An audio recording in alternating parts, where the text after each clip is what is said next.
I don't have any righteousness of my own. And you know what's interesting that you can see when these people find themselves in captivity and they're totally screwed, they reach out to God, but they don't have anything to reach out with. In a sense of, they recognize 100% we are completely and 100% guilty. We've done everything that you said we would. And even if we try to turn our hearts and follow you, it's like impossible. We don't have the tools. We don't have the power to do it. What are you going to do? That's what he wants them to say. Seek me. Yes. What are you going to do? Because I can't do anything. Even if I tried, it would be like rags and filthiness before you. What can I do? And you know, they all appeal to God for this same reason. God, I don't have anything that I can bring to you to say, save me.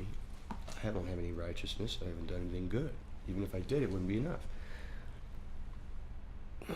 What can I do? And, well, you know what they do? They cry out to God and they say, God, you are a merciful God. And the one thing that seems to get his attention is, look, you made us your people. You named this land as your land and the people here as your people. What are the people around us going to think when they look at your land and your people and see that they are completely devastated? What are they going to think about you? These people who come before God in a spirit of contrition and humbleness are saying, save me because I need saved, because you're a God who saves, and also it's making you look bad. I'm not concerned for myself. I'm concerned for you. Man, you said I am your son, and I'm embarrassing you. We, your people, are embarrassing you. Act and save us for your own name's sake, to redeem your own reputation. That's where these real people come along underneath this superficial thing saying, and God told them repeatedly, I wiped out the northern 10 tribes. And then Judah came after me and said, oh God, we're sorry and we're going to start worshiping you. But they came after me with a half-hearted. Says, man, that's even worse. I wish that you had just been like your sisters in the northern tribes that had just kicked me to the curb and worshiped false gods straight up. But you guys are pretending to be humble and worshiping me, and you're worshiping both. You've mixed me with your other gods, and that's even worse. I wish that you had been like the other 10 tribes that just kicked me to the curb. I would rather have that. And he says the exact same thing in the book of Revelation. Since you are neither hot nor cold, but are lukewarm, I'll spit you out of my mouth.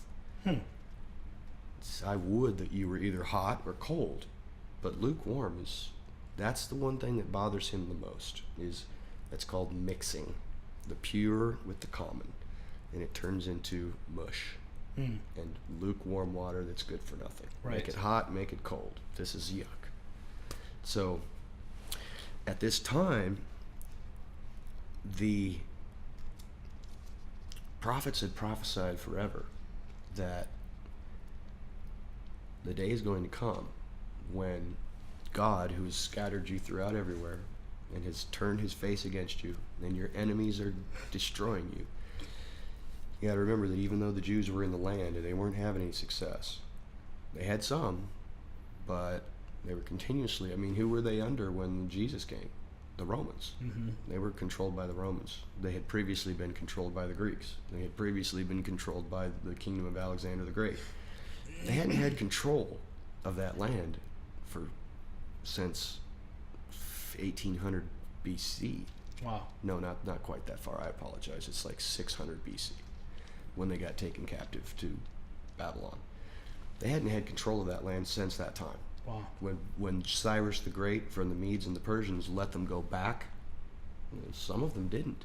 A lot of those Jews stayed in Babylon. They had been there for 70 years. They had started worshiping the Babylonian gods, started living according to that lifestyle and that society. And when the call came to go back to Yehovah, to the city of Jerusalem, not all of them went. I see. A remnant went.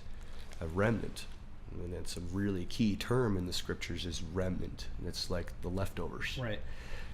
A fraction who, and unfortunately it's always that way, there's a fraction who is hot for God. Right. And the rest are lukewarm.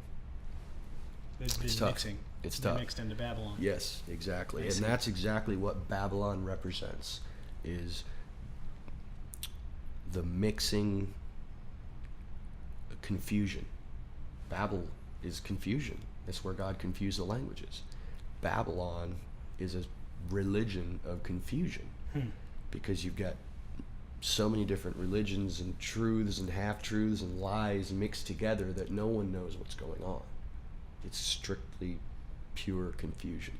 Does that sound familiar? Sounds like today. It does. And that's exactly why the prophets, in talking about the end of days that we're in now, we're telling them, talking about Babylon. Well, how can that be? There is no Babylon. The city of Babylon was destroyed thousands of years ago, and no one even knows why. They don't even know how it happened. All they know is there's a huge city, and it's empty. There's no one there. Hadn't been for a long time. We don't know what happened to those people. Now, you still got people living in Iraq, and you still got people living in Iran, and there's all kinds of people there, but the Babylonian Empire is gone. Just disappeared. Thousands of years ago. So why is the prophets, and even John the Apostle in the book of Revelation, talking about Babylon? It's been gone for generations. But it hasn't. It's still here. The spirit of Babylon is everywhere. That spirit of mixing and confusion and having just a little bit of truth mixed in with a whole bunch of errors, it's all Babylon. That's what Babylon is. I see. Confusion. And so they knew that there was going to come one, it was all prophesied in the Old Testament, especially in the books of Isaiah, Jeremiah, Ezekiel, and Daniel, talking about, you guys have been scattered just like you have been. And even if you're in your land, you're not in control of it. Strangers are eating your produce.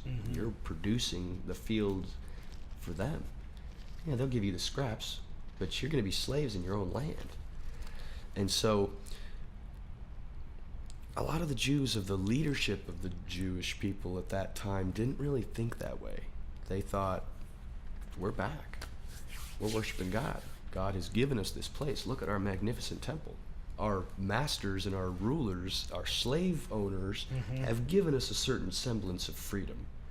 They've let us worship our God in the way that we want, essentially. They've let us build a huge, this is better than the temple we had that Solomon built. The guy who built it was Herod, an Edomite. It's not even of the tribe of Judah. It's an Edomite. That's of the sons of Lot. So that guy, the king, Herod, was not even from the tribe of Judah. He wasn't from any of the 10 tribes. He was an enemy over them. And so those Jews of that day felt like they had something. And this is it, Yeah, we got the Romans, but they leave us alone. They got a false sense of security. Sure. And they think this is good.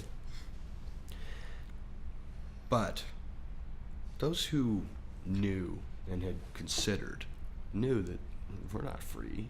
We're waiting for this anointed one who will bring the tribes back together.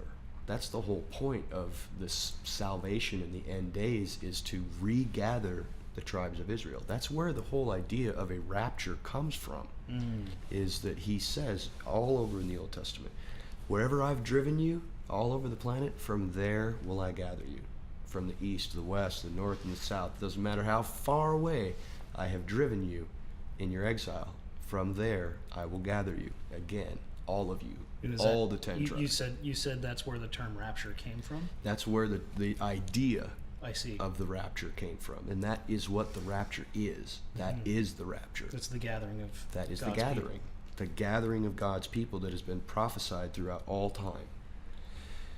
Now, here's the big issue. And this is just setting the groundwork so that we can understand what we're jumping into when we get into the book of Acts.